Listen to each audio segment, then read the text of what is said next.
میرا امیر سنت کی بارگاہ میں سوال عرض ہے کہ کچھ لوگ علماء کی مزاحیہ ویڈیو بناتے ہیں اور اس کو شیئر کرتے ہیں اور اپنی پوسٹوں پر لگاتے ہیں۔ علماء کی اس طرح مزاحیہ ویڈیو بنانا کیسا اور ان کا مذاق اڑانا کیسا؟ جواب عنایت فرما دیجیے، جزاک اللہ خیر۔ اللہ پاک اس مصیبت سے بچائے، بہت بڑا خطرناک معاملہ ہے۔ باہر شریعت کا ایک جزئیہ، ایک مسئلہ یاد آ رہا ہے کہ کسی کو یعنی کہ اس طرح مذہبی حلیہ بنا کر، قاری صاحب بنا کر، جو قاری صاحب ہے، پھر اس کو جوتے مارنا، اس کو دھکے مارنا، اس کا مذاق اڑانا، اس کو کفر لکھا ہے۔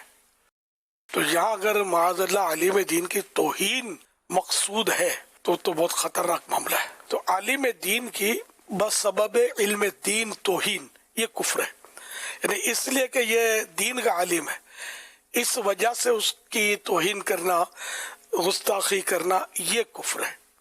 اب عالم دین ہے لیکن کسی اور وجہ سے اس کی توہین کرتا ہے، کہ مثلا کوئی عالم دین ہے لیکن اس کا کردار ستھرا نہیں ہے، اس کردار کی وجہ سے، نہ کہ دین کی وجہ سے اس کی اگر یہ توہین کرتا ہے تب کفر نہیں ہے، پھر اس کے اور کام ہے۔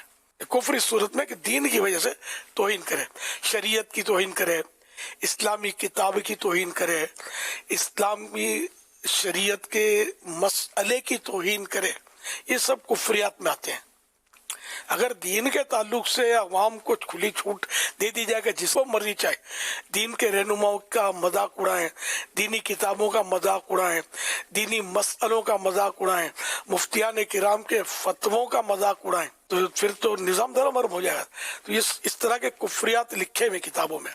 تو دین کے معاملے میں بعض محتاط میں نے دیکھے کہ ان کو نہیں پتا ہوتا نا، تو بولتے ہیں یار مسئلے بال سے باریک ہوتے ہیں، اپنے کو نہیں آتا ہے، یوں کر کے اپنا ماشاءاللہ وہ دامن بچا لیتے ہیں، اور یہی درست ہے۔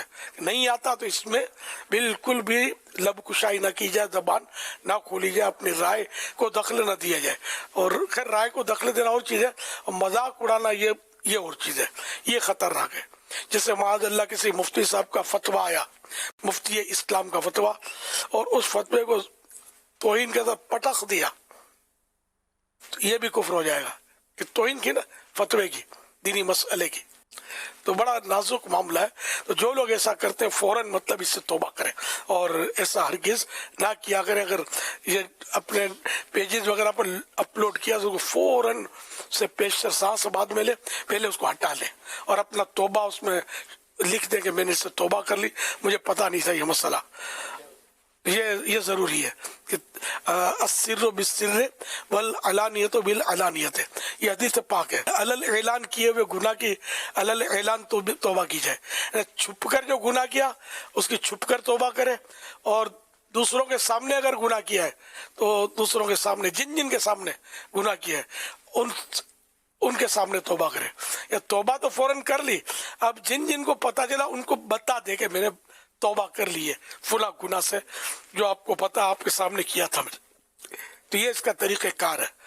اب اگر شرم آتی ہے تو قیامت کی شرم کے لیے تیار ہو جائے بندہ، کہ وہاں کی شرم برداشت کوئی بھی نہیں کر سکے گا۔ تو دنیا میں شرما لینا آسان ہے، اور اس میں بھی نفس کی شرارت ہے کہ شرم آتی ہے۔ حقیقت میں جو اس طرح اپنی غلطی کا اعتراف کر کے توبہ کرتا ہے، معافی طلب کرتا ہے، اس کی عزت ہم نے تو بڑھتی دیکھی ہے، عزت بڑھتی ہے اس کی۔ صلو علی الحبیب صلی اللہ علی محمد۔